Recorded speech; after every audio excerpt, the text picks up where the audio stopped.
年末黑马音综闪光的乐队正式上线了。作为浙江卫视年度压轴剧作，汇聚27位实力音乐人，首期开播，实力大咖杨坤、萧敬腾、尚雯婕坐镇，杨丞琳、张碧晨等超强女声加盟，还有新晋流量歌手小鬼王琳凯以及气韵联盟的胡宇彤、李润琪激情参加。播出以后有好评，也有质疑，这部音综到底好不好看呢？听小编给你唠一唠。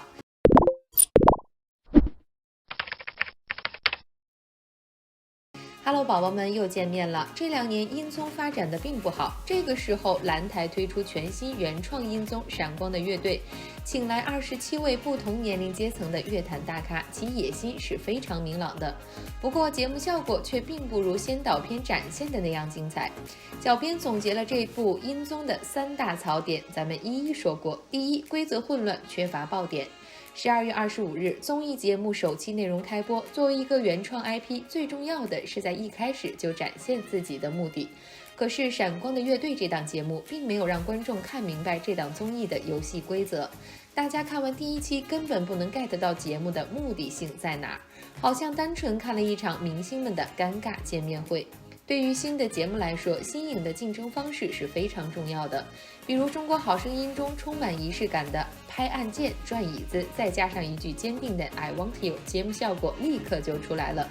再比如《蒙面歌手》中那些我们可能熟悉的歌手们，戴上各式各样的面具，穿上奇奇怪怪的打扮，轻易地把观众的目光回归到歌唱能力本身，从而创造了奇迹，成为音乐节目示威状态下难得的黑马。其实从其他方面可以了解到，作为浙江卫视在音乐类节目上的新尝试，闪光的乐队想要做到的是音乐社交，邀请实力音乐人齐聚音乐社区，通过互相选择寻找音乐知己，完成音乐作品。但在播出的节目当中，没有让观众看明白这档综艺的游戏竞争规则，让老中青3代音乐人们彼此选择组队，亦不知道稍后要做什么，观众当然是一头雾水。其次，节目组安排的爆点只存在于音乐人的互动上，通过节目 PK 进行排位，再通过队长的竞选、队友的选择以及被邀请的对象的反选，创造矛盾。咱就说这个规则是不是有点太平了？看上去甚至像是 P 哥和浪姐的混搭。对比前面提到的优秀作品，显然并没有太多看点。第二，主题不明，走哪儿算哪儿。浙江卫视闪光的乐队之前官宣阵容的时候，就给所有人心里埋下了一个疑团：全是歌手，怎么搞乐队？节目第1期播出后，这个疑团依旧没有答案。从第2期的组队情况来看，还是跟乐队没什么关系。看来这节目就是这样了，一堆闪光的主唱加现场伴奏乐队等于闪光的乐队，可以理解为一种躺平摆烂吗？从这档节目我们也能看出，区别乐队还是组合的，其实就在于乐器。乐队靠自己的演奏主导演唱，组合靠团队的制作加以美化，没有谁强谁弱。但是假如没有乐队的灵魂，大可不必强行顶着这样的 title 进行下去。看看死在沙滩上的乐夏，现在乐队这个概念其实没有这么大热度，节目组何必强行以乐队名义做这样一档四不像的节目呢？第三，一锅乱炖，没有整体性。其实根本上还是节目组定位不清的问题。闪光的乐队播出的首期内容，说好听了叫百花齐放，说难听了真就是一锅乱炖。这就导致了闪光的乐队处于一个较为尴尬的评论状态上。说它坏吧，它是真的不坏，里面有很多歌曲都是大家耳熟能详的，甚至于里面有几位音乐艺人都是中年观众心中的经典音乐人，张震岳都来了，还要啥自行车？而说它好吧，它其中也确实充斥着很多综艺节目当中脸熟流量艺人。最重要的是，这么多艺人，有摇滚老炮，有口水流行，有怀旧经典，也有新锐创作，各种风格几乎是他们的代表性标志。你让他们谁拉下脸皮做出突破呢？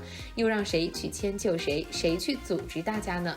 果然，这么多位音乐艺人登台演唱，没有一个统一的风格，大家都在自己熟悉的领域之内唱一首经典曲目即可。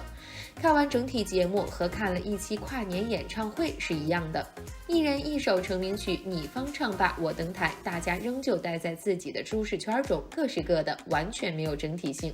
要让他们组成乐队，着实是互相为难了。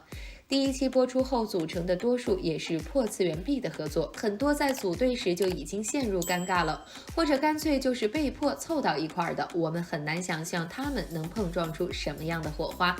说了这么多，闪光的乐队也不是全无优点。作为蓝台的年度剧作，这部综艺不可谓不用心，光是这个阵容就不是1-2个月就能搞定的。横跨老中青3个年龄阶层，许多几乎不参加综艺甚至半隐退的歌手都来到了现场。如果你是想好好听歌，这部综艺绝对是一场乐坛盛宴。接下来听小编给你介绍一下具体都有哪些腕儿。首先说的是代表老的这一组，提前声明，当然不是说他们本人年纪老，而是资历老。第一位，尚雯婕。尚雯婕是复旦大学的高材生，复旦的校歌就是她所演唱的。进军娱乐圈，她依然是学霸担当。早在2006年就曾经获得芒果超级女声的全国总冠军。2013年，尚雯婕又在《我是歌手》大放异彩。她是融合电子音乐和时尚造型的先锋歌手，她特殊的声线、独特的风格一直是小众音乐爱好者的最爱。第二，李玉刚。贵妃醉酒火遍全国，咱就不多介绍了。玉先生的身上兼具男性的翩翩有礼和女性的娇美动人，他创造性地融合了中国民族艺术，将传统戏曲和歌剧等艺术元素结为一体，一人分唱男女2种声线，表演实力精彩绝伦，被评为国家歌舞剧院1级演员。第三，阿朵。在《浪姐1》里，我们看到了一个不一样的阿朵，从年轻时的天生尤物到现在的回归原生态。现在的阿朵除了作为一个歌手之外，还作为苗族鼓舞的武术鼓传承人。在《浪姐1》里，阿朵演唱了《扯谎歌》，带来了原生态森林中的清新，多了一点空灵悠远。各如其人，阿朵她可以眼角眉梢间千姿百媚，也可以举手投足中万种风情。她可以在舞台上将自己变成派对女王，也可以转身步入湖南深山，做一个日出而耕、日落而息的农妇。这期节目中，阿朵与李玉刚等人合作带来了国风舞台，演唱经典歌曲《万江》，瞬间就把舞台变成了春晚现场啊，有没有？接着咱们来说中间这一组的，这里只说杨丞琳和张碧晨，许多观众心中的全场最佳就是他俩的作品。杨丞琳和张碧晨在节目中合唱流行金曲《千年之恋》，真正 cue 到了观众的情怀痒点，实在是太绝了。杨丞琳的转音，张碧晨的唱腔，情歌与技巧相融，两个人的配合有丰富的层次感，像是精灵与精灵的相遇。两位女唱将不仅各自独唱部分发挥出色，杨丞琳真的是一个声乐将军，沉着冷静，唱歌超稳，不愧是情歌女王啊！当年神仙打架的年代，杨丞琳的语爱暧昧火遍所有商场。这2年播出的《浪姐2》，杨丞琳的一首《年轮说》直接以演唱会般的视听盛宴踢馆成功，再一次引爆话题热度。只能说当年的天后是真的有实力啊。而张碧晨呢，她的音乐作品想必许多网友都有听过，很多的电视剧主题曲，比如《年轮》《凉凉》《一吻之间》都是她所演唱的。她的声音也十分具有自己的特色，浑厚的女中音简直是老天爷追着喂饭吃。最后再来看看青年歌手的代表周杰琼和小鬼。周杰琼13岁就开始在韩国当练习生，通过韩版创造101成团，也是大家熟知的爱豆。但是回国发展后，周杰琼的重心是演戏，所以来到闪光的乐队，很多人并不看好周杰琼。谁知他却是新人中最惊艳的一个。初舞台中，周杰琼抱着一把琵琶一出场就让人眼前一亮，古风装扮美艳动人，高超的演奏技巧也获得现场其他艺人的肯定。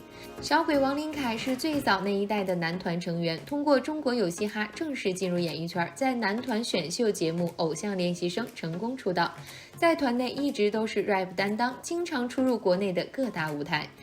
闪光的乐队初舞台中，王琳凯一上来就放大招，一首 Ready Now 点燃全场的热情，舞蹈动作干净利落，如同凌波微步一般炫酷，整个人状态自如，表演代入感非常强，现场的气氛也非常好，甚至在与尚雯婕、伏龙飞、马伯骞等人同台 PK 中，王琳凯获得了8位艺人的投票，王琳凯的出色表现也让他成为队长之一。在闪光的乐队当中啊，不考虑形式上的 bug 的话，老中青3代观众可以说是各取所需，各有所得。这国音乐综艺上的大乱炖，无论观众喜欢还是不喜欢，让它成为客厅的背景板都是非常合适的。好了，本期节目到这里就结束了。闪光的乐队这档综艺节目你喜欢吗？